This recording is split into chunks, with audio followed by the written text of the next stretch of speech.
नमस्कार, स्वागत है आप सभी का। मैं हूं सौरभ शर्मा और आप देख रहे हैं कहानी कुर्सी की। 3 राज्यों के विधानसभा चुनावों का ऐलान हो चुका है, आपको बता दें, और नेताओं के इम्तिहान की डेट शीट आ चुकी है। इलेक्शन कमीशन ने अब से थोड़ी देर पहले 5 राज्यों के विधानसभा चुनाव की तारीखों का ऐलान कर दिया है।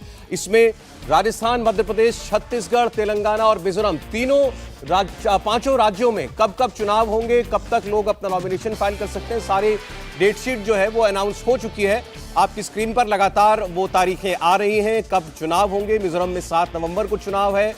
इसके अलावा आपको बता दें, मध्य प्रदेश में 17 नवंबर को, राजस्थान में 23 को, छत्तीसगढ़ में 7 और 17 नवंबर को, 30 नवंबर को तेलंगाना में वोट पड़ेंगे और 3 दिसंबर को सभी राज्यों के चुनावों की गिनती की जाएगी।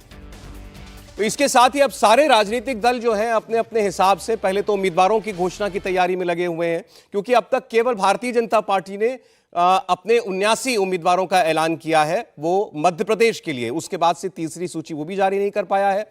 कांग्रेस पार्टी कोई उम्मीदवार अब तक तय नहीं कर पाई है, घोषणा नहीं कर पाई है। राजस्थान में बैठकों के बाद बैठकों का सिलसिला चलने के बावजूद बीजेपी ने राजस्थान के उम्मीदवार अभी भी घोषित नहीं किए हैं, और बाकी राज्यों के लिए भी। लेकिन अब जब तारीखें साफ हो चुकी हैं तो अब आप तय समझिए कि जल्द से जल्द उम्मीदवार भी डिक्लेयर कर दिए जाएंगे। एक बार फिर जरा आप तारीखों पर नजर डाल लीजिए। तेलंगाना में 30 नवंबर को वोटिंग और 3 दिसंबर को गिनती होगी। इसके अलावा छत्तीसगढ़ में 2 फेज में मतदान हो रहा है, 7 और 17 नवंबर को। इसके अलावा मध्य प्रदेश में 17 तारीख को, 17 नवंबर को वोटिंग होगी, और राजस्थान में 23 नवंबर को मतदान होगा। तो ये हैं वो तारीखें जिनका आप सबको इंतजार भी था, और इसके साथ ही इन 5 राज्यों के लिए आप कह सकते हैं कि अब बिगुल बज गया है और प्रचार और तेज होगा। वैसे भी सभी पार्टियों ने, खासकर बीजेपी, कांग्रेस ने कोई कसर नहीं रखी हुई है अपने प्रचार में। मिजोरम में 7 नवंबर को मतदान होगा। अब जरा आपको यह भी बता दें किस किस राज्य में कितनी सीटें हैं, उसके बाद हम लोग उम्मीदवारों की बात करेंगे, कौन से राज्य में कौन से फैक्टर्स जो हैं वो काम कर रहे हैं। देखिए, सबसे पहले विधानसभा की स्थितियां। मध्य प्रदेश में 230 सीटें, राजस्थान में 200 सीटें, छत्तीसगढ़ में 90 सीटें, तेलंगाना में 119 सीटें और मिजोरम में 40 सीटें। थोड़ा सा बैकग्राउंड आपको बता दें, मध्य प्रदेश में जब चुनाव हुआ था 2018 में, बड़े क्लोज मार्जिन से बीजेपी हार गई थी। सरकार बनी थी कांग्रेस पार्टी की, लेकिन वो 19 महीने सरकार चल पाई थी। उसके बाद बीजेपी फिर सत्ता में आ गई थी। राजस्थान में 99 पर जाकर कांग्रेस पार्टी का जो रथ है वो रुक गया था। हालांकि मेजॉरिटी से सरकार कांग्रेस पार्टी ने उसके बाद फिर बनाई, जिसमें बसपा के विधायकों का समर्थन था, इसके अलावा निर्दलियों का समर्थन था। छत्तीसगढ़ में 15 सीटें मात्र बीजेपी को मिली थीं, और 15 साल के बाद बीजेपी का शासन खत्म हुआ था। भूपेश बघेल की सरकार बनी थी। इस बार बीजेपी चैलेंजर है। तेलंगाना में 2 बार से चुनाव जीत रहे हैं केसीआर। इस बार क्या तीसरी बार भी वो सत्ता पाने में कामयाब होंगे, यह हमको देखना पड़ेगा। तो यह आपके सामने फिलहाल परिस्थिति है 5 राज्यों की। हम एक एक राज्य की आज आपके सामने चर्चा करेंगे, वहां पर क्या क्या विषय हैं, कौन कौन से क्षेत्र में कौन सी पार्टी जो है वो आगे चल रही है, कहां उम्मीदवार डिक्लेयर किए जा चुके हैं। और ये आपके सामने देखिए जरा, ये 2018 का जो है वो नतीजा आपके सामने आपकी स्क्रीन पर है, और ये अलग अलग रीजन वाइज आपके सामने दिया हुआ है। जैसे बघेलखंड में 22 सीटें तो 19 भाजपा जीती, 3 कांग्रेस। भोपाल रीजन में बीजेपी मजबूत है, यहां भी 17 सीटें बीजेपी ने जीती थी, 7 कांग्रेस ने। बुंदेलखंड की 26 में से 14 बीजेपी, 10 कांग्रेस पार्टी। बांधना में 34 सीटें, यहां पर कांग्रेस को 26 सीटें मिली थी, बीजेपी को सिर्फ 17 सीटें मिली थी। महाकौशल भी बीजेपी के लिए कमजोर रहा, 28 सीटें यहां कांग्रेस ने जीती, 17 बीजेपी ने। मालवा में 50 सीटें आती हैं, बराबरी का मामला है, 24 भाजपा, 26 कांग्रेस। और नर्मदापुरम 11 सीटें, 7 और 4 का यहां पर भाजपा और कांग्रेस पार्टी का अनुपात रहा। निमाड़ में 16 सीटें, यहां कांग्रेस पार्टी जो है वो मजबूत रही थी। तो शुरुआत आइए हम लोग आज कहानी कुर्सी की में मध्य प्रदेश से ही करते हैं, क्योंकि सबसे भीषण लड़ाई मध्य प्रदेश के लिए ही लड़ी जा रही है। मेहमानों का स्वागत करेंगे। हमारे साथ समीर चौगांवकर साहब हैं। समीर जी, स्वागत है आपका। विजय त्रिवेदी जी हमारे साथ हैं, और हर्षवर्धन त्रिपाठी जी भी मौजूद हैं हमारे साथ। बीजेपी ने तो चले काफी उम्मीदवार डिक्लेयर कर दिए हैं, पहले तो कांग्रेस पार्टी को अपने उम्मीदवार तय करने पड़ेंगे।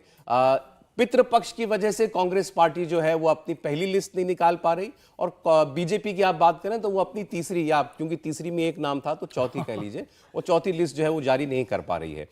परसेप्शन की लड़ाई अभी तक लड़ी जा रही थी, और अब जाकर असल में वोटरों के बीच जाकर लड़ाई असल चुनावी लड़ाई लड़ी जाएगी। अभी तक मैं पहले एमपी की बात कर रहा हूं। जब हम परसेप्शन की बात कर रहे हैं, हर्षवर्धन जी शुरुआत आपसे, कौन आगे कौन पीछे? देखिए, परसेप्शन की लड़ाई में मोटी मोटी दो तीन चीज़ें होती हैं। एक तो ये कि जो सरकार अगर है तो सरकार जिस पार्टी की है वो सरकार क्या जनता के विरोध का कोई सामना कर रही है, जनता नाराज हो गई है, वो चाहती है कि उसको उखाड़ फेंके। तो कम से कम मध्य प्रदेश में जहां से शुरुआत हम लोग कर रहे हैं, ऐसा कुछ नहीं दिखता है। कोई भी ये नहीं कहता है कि नहीं शिवराज को हटा दो, अच्छे मुख्यमंत्री नहीं है। दूसरा एक होता है कि उसकी नीतियां क्या हैं, कार्यक्रम क्या है। तो आमतौर पर शिवराज सिंह चौहान की जो नीतियां हैं वो एग्रीकल्चर से लेकर वुमेन सेंट्रिक तक, वो अक्सर दिखता है कि वो नीतियां देश में दूसरे राज्य उसको लागू करते हैं, उस राज्य में कम से कम जनता को लगता है कि नहीं हमारे लिए कुछ हमारा मुख्यमंत्री करता है। तीसरी जो सबसे महत्वपूर्ण बात है कि चुनाव आते पार्टी बिहेव कैसे करती है। तो अगर कांग्रेस और भारतीय जनता पार्टी दोनों की बात करें तो दोनों ने बड़ा एग्रेसिव कैंपेन शुरू किया था। कर्नाटक के बाद कांग्रेस पार्टी में गजब का एक जिसको कहें कि उत्साह, ऊर्जा, एकदम लबरेज थे वो। प्रियंका गांधी गई, वहां 5 गारंटी दे दी, फिर कहा कि ये भी कमीशन वाली सरकार है, उल्टा पड़ गया, चिट्ठी झूठी पाई गई। और उसके बाद से अचानक कांग्रेस की कैंपेन, जिसको कहते हैं कि कोई गुब्बारा बड़ी तेजी में उड़ रहा हो और उसमें से हवा निकल जाए, और उसी के ठीक जिसको कहें कि पता नहीं वो तारीख तय करके किया गया। अमेरिका से प्रधानमंत्री लौटते हैं, एक कैंपेन शुरू करते हैं और उसको ऐसा बिल्टअप करते हैं, फिर अमित शाह, फिर प्रत्याशियों की घोषणा, फिर बड़े बड़े लोगों को उतारना, वहां भारतीय जनता पार्टी आगे जाती हुई दिखती है। और सबके बाद ये अभी जो देश में माहौल है, G20, वुमेन रिजर्वेशन बिल, उसके आलोक में अगर देखें तो ये दिखता है कि भारतीय जनता पार्टी कमांड में है, लीड लेती दिखती है। कमांड में बता रहे हैं आप भारतीय जनता पार्टी को। अब आज से चूंकि आचार संहिता लग जाएगी तो जो एक हैंडीकैप जो है अब सामने आ रोड ब्लॉक, वो शिवराज सिंह चौहान के सामने आएगा कि वो और घोषणाएं नहीं कर पाएंगे। ताबड़तोड़ घोषणाएं जो है शिवराज जी कर रहे थे अभी, और आज में शायद इन्होंने वो जो 3 मेडिकल कॉलेज की घोषणा कर दी। आप समझिए चंद घंटे पहले, एक आध घंटा पहले इलेक्शन कमीशन की अनाउंसमेंट से। तो इसके अलावा बहुत सारी घोषणाएं उन्होंने की हैं और कई योजनाएं उनकी माना जा रहा है कि बड़ा अच्छा असर भी दिखा रही हैं, जिसमें खास तौर पर जो महिलाओं के खाते में वो 1,000 रुपया इसको बढ़ा करके 3,000 रुपया करने की उन्होंने बात की है, वो उसकी चर्चा कर रहे हैं। कांग्रेस पार्टी दूसरी ओर से वो गारंटी पर इस बार उसका जो है कैंपेन वो केंद्रित है सभी राज्यों के अंदर, इसमें तेलंगाना, राजस्थान, मध्य प्रदेश, छत्तीसगढ़ सभी शामिल है। मैं विजय जी से भी सवाल से शुरुआत करूंगा। आपकी नजर में फिलहाल लोगों के मन की जो लड़ाई लड़ी जा रही है उसमें कौन आगे दिखाई दे रहा है? देखिए, मन की बात तो नहीं समझते लेकिन इतना जरूर है कि भारतीय जनता पार्टी के पास 3-4 पॉजिटिव चीज़ है। एक, प्रधानमंत्री का जो चेहरा, जिसके लिए नारा भी दिया गया कि मोदी के मन में एमपी और एमपी के मन में मोदी, वहाँ पर शिवराज सरकार ने बहुत सारी योजनाएं भी खास तौर से लागू भी की, उनका अनाउंसमेंट भी किया, और प्रधानमंत्री के ना कहते हुए भी या असहमति के बावजूद उन्होंने बहुत सारी फ्रीबीज घोषणाएं भी किया, जिसका फ़ायदा भी हुआ उनको। और शिवराज जी बहुत लोकप्रिय नेताओं में से एक माने जाते हैं मध्य प्रदेश में, और देश में भी माने जाते हैं। लेकिन सबसे बड़ी बात है कि क्या खुद भारतीय जनता पार्टी ये बात मानती है?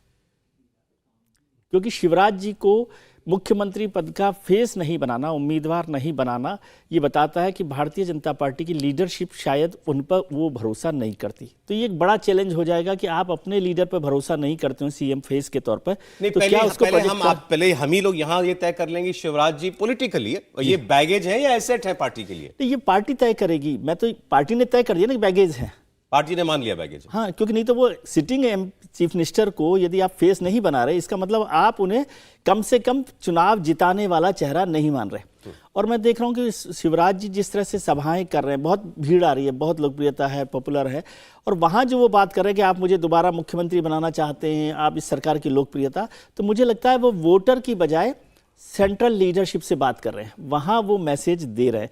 लेकिन दूसरी तरफ कांग्रेस कहीं पर अभी उस तरह से नज़र ही नहीं आ रही है, जिस तरह से जो शुरुआत में कैंपेन बना था, प्रियंका जी वहाँ पर आई थी, क्या क्या काम किया था, और गारंटी की बहुत सारी बातें की। अब कांग्रेस ने गारंटी की बात की, प्रधानमंत्री ने कहा गारंटी की गारंटी वो देते हैं जो गारंटी केंद्र सरकार दे रही है, लगातार कर रही है। और फ्री बीज को लेकर किस तरह से काम हो रहा है, जिस तरह से 5-7 बड़े नेताओं को आप लेकर आ गए मध्य प्रदेश में भारतीय जनता पार्टी, जिसमें 3 मंत्री भी हैं, 4 सांसद हैं, एक जनरल सेक्रेटरी है। तो ये सब चीज़ें बताते हैं कि पार्टी के मन में कुछ न कुछ तो कसमसाहट है।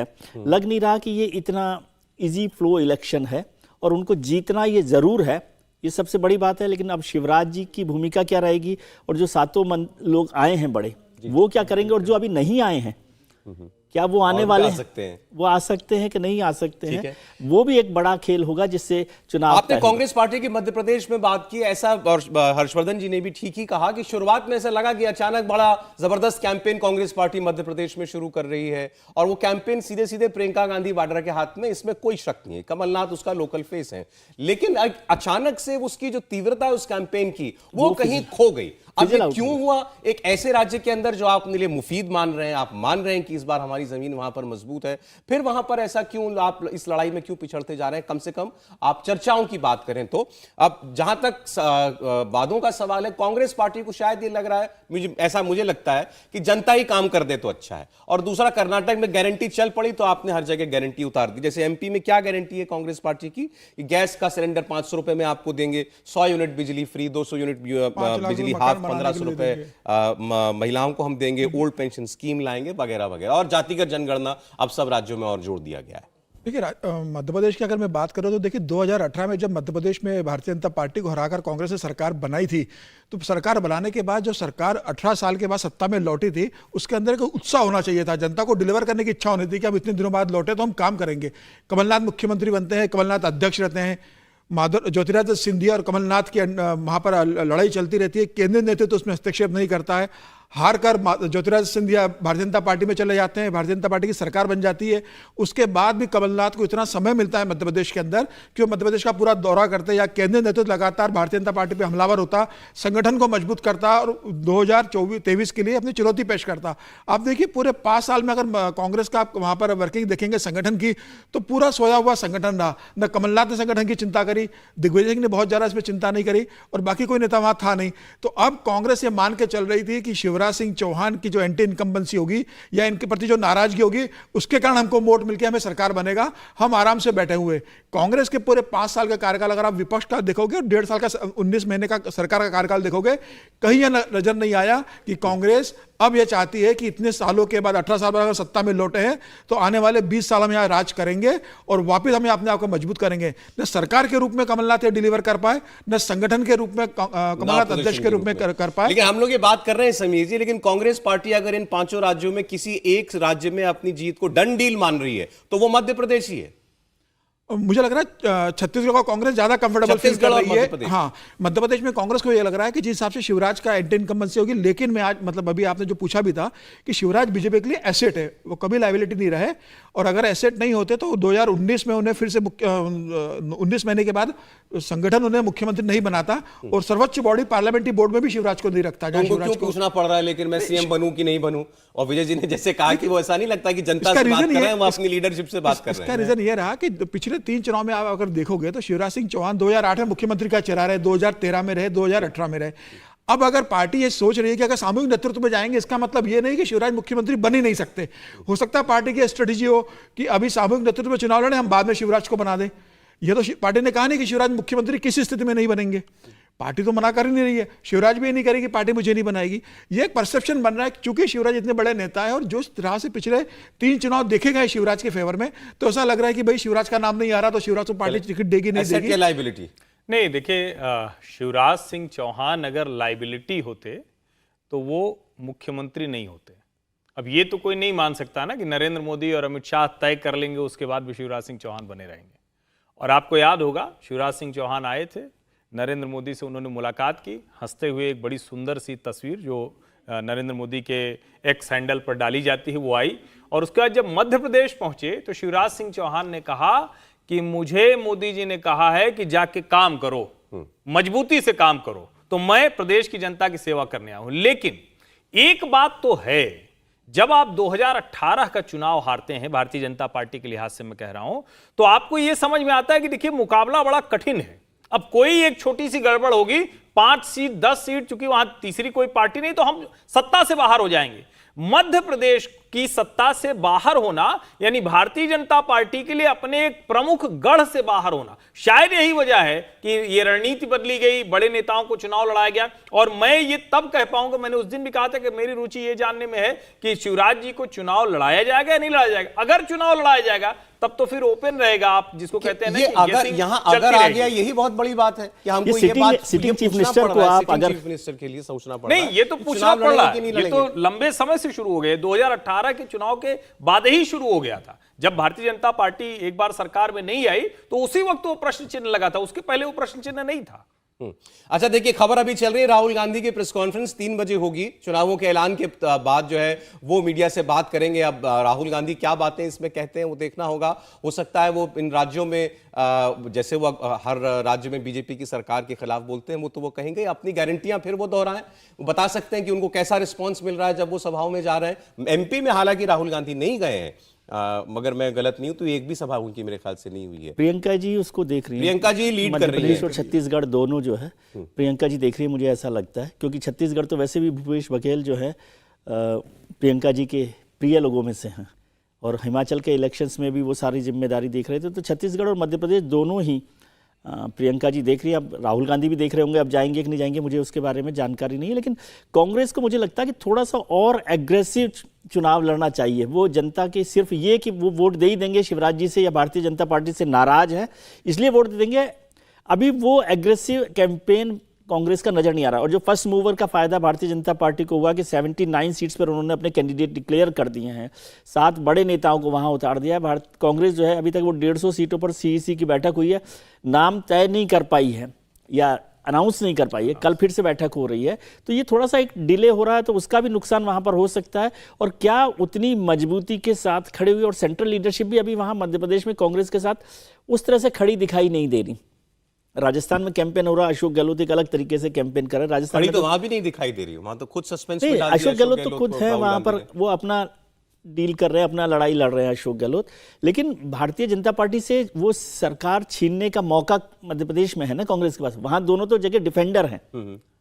राजस्थान में और छत्तीसगढ़ में तो कांग्रेस डिफेंडर है कि उन्हें अपनी सरकार को बचाना है, और मध्य प्रदेश में तो कांग्रेस को ज्यादा गुस्सा होना चाहिए था कि वो पिछली बार जीत गए थे, सरकार फ्रंट फुट पर होना चाहिए, वो गुस्सा भी होना चाहिए था ना कि अपनी सरकार वापस उनके कांग्रेस पार्टी ऐसा लग रहा है रिएक्ट कर रही है, बजाय कि वो हमला करती है और रिएक्ट बीजेपी करती है। मध्य प्रदेश में यह स्थिति है कि जिलाध्यक्ष 1.5 महीने पहले तक जिलाध्यक्ष पूरे कांग्रेस नियुक्त नहीं कर पाई थी, आधे जिलाध्यक्ष को बदला गया, कुछ जिलाध्यक्ष घोषित नहीं कर पा रहे थे कि इतनी गुटबाजी थी। तो जो पार्टी अपने जिले में जिलाध्यक्ष को 2-2 साल तक डिक्लेयर नहीं कर सकती, आप उस पार्टी की हालत लगा सकते हैं कि वो कैसे संगठन पे काम कांग्रेस पार्टी का जो मैसेज दे रही है उसमें जो ये जो नाम उतारे गए हैं केंद्रीय मंत्री और सांसद भाजपा की तरफ से, सबसे बड़ा प्रहार वो उसके हवाले से कर रही है कि ये बीजेपी की हताशा दिखाता है, निराशा दिखाता है कि उसको अपने उम्मीदवार नहीं मिल रहे लड़ने के लिए, कोई स्थानीय उम्मीदवार जो है वो जीतने के काबिल नहीं मिल पा रहा है, इसलिए उसको केंद्र से अपने लोग लाने पड़ रहे हैं। बीजेपी की जो भी मंशा रही हो इसके सामने, लेकिन जाहिर कांग्रेस पार्टी इसको इस तरीके से इसका प्रचार कर रही है।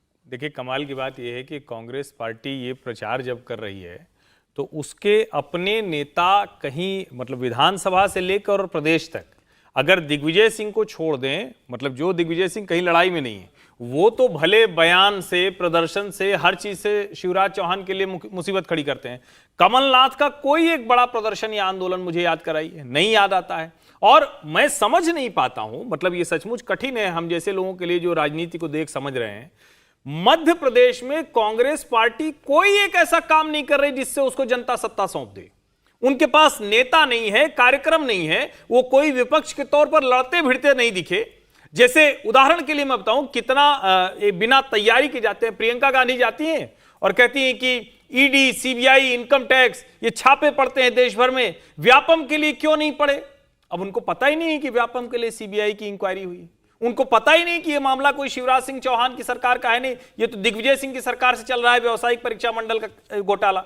तो जो चूंकि कांग्रेस के पास कोई कार्यक्रम नहीं है, कोई तैयारी नहीं है, अब इसके बाद सिर्फ इसी वजह से कि एक लंबे समय से भारतीय जनता पार्टी की वहां सरकार रही, भाजपा को भी यही लग रहा है कि शिवराज सिंह चौहान भले लायबिलिटी न हो, लेकिन क्या एक ही चेहरा होने की वजह से जो 2018 में हुआ वैसी कोई आशंका हो सकती है? सिर्फ उसकी तैयारी भारतीय जनता पार्टी कर रही, मुझे तो यही दिखता है। इसको गुजरात से जोड़ें सौरभ, कि गुजरात में पिछले से पिछले इलेक्शन में कांग्रेस 99 पर पहुंच गई थी, वो लड़ाई उसने लड़ी थी वहां पर बीजेपी के साथ, तो लग रहा था कि अब गुजरात में कांग्रेस जो है बड़ा काम करेगी। लेकिन जो अगले चुनाव हुए, पिछले 2022 में जो चुनाव हुआ, उसमें कांग्रेस की क्या हालत हुई है आप देख रहे हैं कि वो कहीं पर स्थिति नहीं है। कहीं मध्य प्रदेश में भी यह ना हो जाए, 17 सीटों पे आ गए। हाँ, कि मध्य प्रदेश में भी कांग्रेस ने पिछली बार सरकार ही बना ली थी, बना ही ली जीती थी, चुनाव मतलब बनाई सरकार थी, बनाया। जीते थे वो, बहुमत से जीते थे। तो उसके बाद तो मुझे लगता है जब भारतीय जनता पार्टी ने वो तोड़फोड़ हुई वहां पर और 22 विधायक चले गए, ज्योतिरादित्य सिंधिया, तो मुझे लगता है एक भी दिन कमलनाथ को या कांग्रेस को सोना नहीं चाहिए था उस सरकार के खिलाफ। पूरा एग्रेसिव लड़ाई लड़नी चाहिए थी, लेकिन पिछले 4 साल में 3 साल में ये तो कभी दिखाई नहीं दिया। जो त्रिपाठी जी भी कह रहे हैं कि कांग्रेस वहां पर एग्रेसिव नहीं है, ये एक बड़ी कमजोरी। एक इंटरेस्टिंग उनकी- फैक्ट आपका जी, कंप्लीट कर लीजिए, फिर नहीं, बोल नहीं, रहा आप हूं मैं। एक इंटरेस्टिंग फैक्ट ये है कि शिवपुरी के एक बीजेपी के नेता कांग्रेस ज्वाइन कर रहे थे, उन्होंने कमलनाथ को फोन किया कि मैं कल कांग्रेस ज्वाइन करना चाहता हूं, तो कमलनाथ छिंदवाड़ा में थे, तो बोले नहीं अभी 2 दिन में घर पे आराम कर रहा हूं, मंगलवार को आइए। अच्छा। मतलब ये हालत है पार्टी की कि जो अनाज आ रहा है उसको आप 2 दिन बाद ले रहे हो। शिवराज सिंह चौहान ने पहली प्रतिक्रिया दी है, जरा तारीखों के ऐलान के बाद सुन लेते हैं।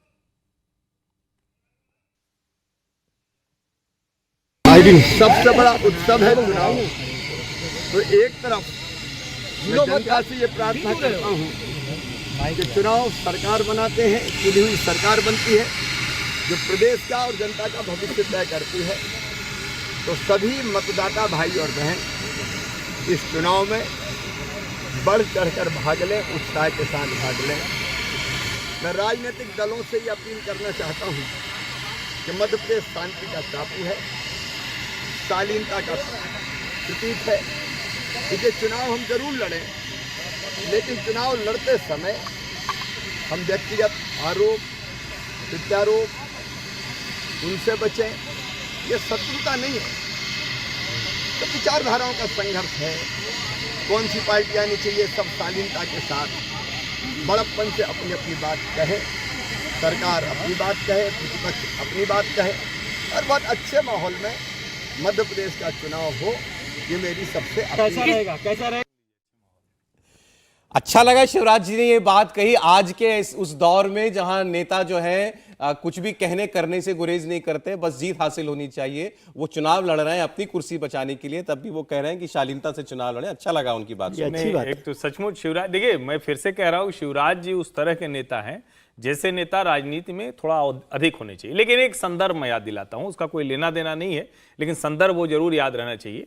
2017 जब लग रहा था कि पाटीदार आंदोलन, पटेलों का गुस्सा, उसके बीच में भारतीय जनता पार्टी, उसके बीच में आनंदीबेन पटेल की एक चिट्ठी आ जाती है। वो मुझे ध्यान में आज आया। वो गुजराती की चिट्ठी कहती है कि अब नए लोगों को अवसर मिले, इसलिए आनंदीबेन पटेल चुनाव नहीं लड़ेंगे। आनंदीबेन पटेल आज भी बड़ी नेता हैं, राज्यपाल हैं, उत्तर प्रदेश जैसे बड़े राज्य की उनकी राजनीति में प्रासंगिकता बनी है। कई बार पार्टी तय करती है, पार्टी और समय के लिहाज से बड़े नेता निर्णय लेते हैं। ये संदर्भ जरूर मैं आज यहां कोट करना चाहता हूं। इंडिया टीवी हर वक्त हर जगह डाउनलोड करने के लिए सर्च करें India TV news Google play store या ऐप स्टोर पर।